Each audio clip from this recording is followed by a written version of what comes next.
میرے دوست، میرے ساتھی، السلام علیکم۔ امید ہے کہ آپ بخیر ہوں گے، عافیت سے ہوں گے۔ میں بھی ٹھیک ہوں، بہتر ہوں۔ ٹھنڈ بھی اب امید ہے کہ غالباً چل چلاؤ پہ ہے۔ شعبان کا مہینہ بھی ایک دم نزدیک تر ہے۔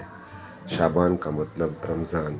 حضرت محمد صلی اللہ علیہ وسلم کے نزدیک تو رمضان کا مطلب رجب ہوتا تھا، لیکن ہم لوگ کمزور لوگ شعبان کا مطلب رمضان سمجھ لیتے ہیں کہ اب شعبان کی تاریخ میں ان کر گئے تو رمضان ایک دم قریب سے قریب ہے۔ کہا جاتا ہے کہ جس چیز کی ذمہ داری جتنی زیادہ ہوتی ہے، جس چیز کی اہمیت جتنی زیادہ ہوتی ہے، اس کی تیاری بھی اتنی پہلے سے کی جاتی ہے۔ بیٹیوں کی شادی میں بہت پہلے سے انتظام انسان لگتا ہے، بیٹوں کی شادی میں بہت پہلے سے انسان لگتا ہے، گھر بناتا ہے رہنے کے لیے، اس کی تیاری بہت پہلے سے کرتا ہے۔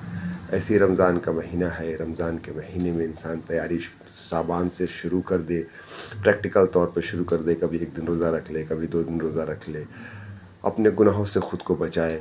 لیکن میرے بھائی، سب سے بڑی بات ہے کہ خود کو گناہ کبیرہ سے بچائے۔ گناہ کبیرہ ایک ایسی چیز ہے جو انسان کی ذات کو، انسان کے ایمان کو، انسان کے یقین کو، انسان کے وجود کو مٹا دیتی ہے۔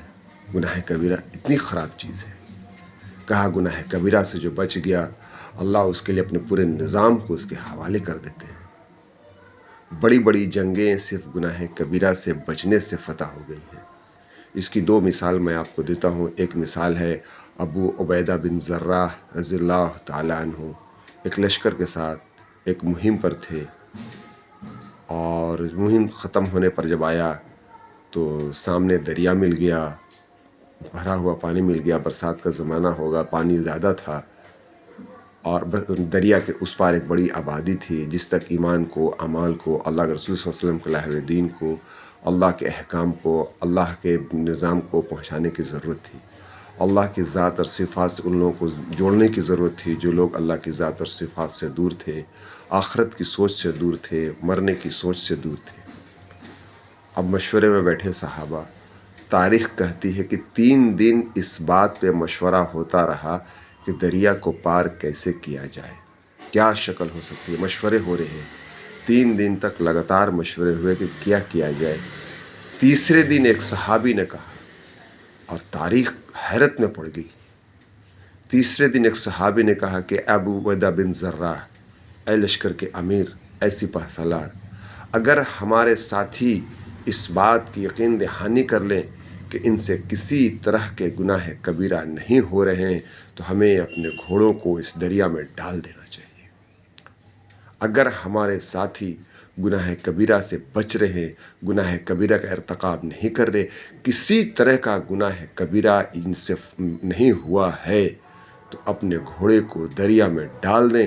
اللہ رب العزت کی طاقت ہے کہ ہمیں گھوڑے پر دریا پار کرا دے۔ ہمارے ساتھی کسی طرح کے گناہ کبیرہ میں ملوث نہیں ہے، شامل نہیں ہے، ان سے گناہ کبیرہ سرزد نہیں ہو رہا ہے، تو ہمارے ساتھی اپنے گھوڑے کو دریا میں ڈال دیں۔ اللہ کی ذات انہیں، اللہ کی طاقت انہیں دریا میں گھوڑے کو ڈال کے پار کرائے گی۔ مشورہ ہونے لگا اور کہا کہ امیر جو ہوتا ہے، سپہ سالار جو ہوتا ہے، امیر المومنین جو ہوتے ہیں، قائد جو ہوتا ہے، اللہ اس کے اوپر اپنے ساتھیوں کے احوال کو کھولتے ہیں۔ وہ اپنے ساتھیوں کا ہمدرد ہوتا ہے۔ جیسے مائیں اپنے بچوں کے کیفیت کو پہچان لیتی ہیں، مشائخ اپنے مرید کے کیفیت کو پہچان لیتے ہیں، ایسے ہی امیر، لشکر کا امیر، سپہ سالار، قائد بھی اپنے ساتھیوں کے حالات کو سمجھ لیتا ہے۔ اور ابو عبیدہ بن جراح نے کہا کہ الحمدللہ، میرے کسی ساتھی سے گناہ کبیرہ سرزد نہیں ہو رہا ہے، آؤ ہم گھوڑے کو دریا میں ڈالتے ہیں۔ اور گھوڑے کو انہوں نے دریا میں ڈالا۔ جیسے اللہ روڈ پر ان کو دوڑاتا ہے، جیسے صحرا میں ان کو دوڑاتا ہے، ان کے ساتھیوں کو اللہ نے گھوڑے پر دوڑا دیا، دریا پہ دوڑا دیا، اور گھوڑے پر بیٹھ کر دریا میں یہ صحابی پار کر گئے۔ اتنی بڑی بات ہے میرے بھائی کہ گناہ کبیرہ سے بچنے پہ اللہ اپنے نظام میں تغیر کر دیتے ہیں، اپنے نظام میں اپنے بندوں کے لیے بدلاؤ کر دیتے ہیں۔ ڈوبنے کے نظام کو اللہ پاک پار کرنے کا بنا دیتے ہیں، موت کے نظام کو حیات میں بدل دیتے ہیں، ذلت کے نظام کو عزت میں بدل دیتے ہیں، گمراہی کے نظام کو ہدایت میں بدل دیتے ہیں۔ گناہ کبیرہ سے ہم بچنے کی نیت کریں، گناہ کبیرہ سے بچنے کا ہم ارادہ کریں انشاءاللہ۔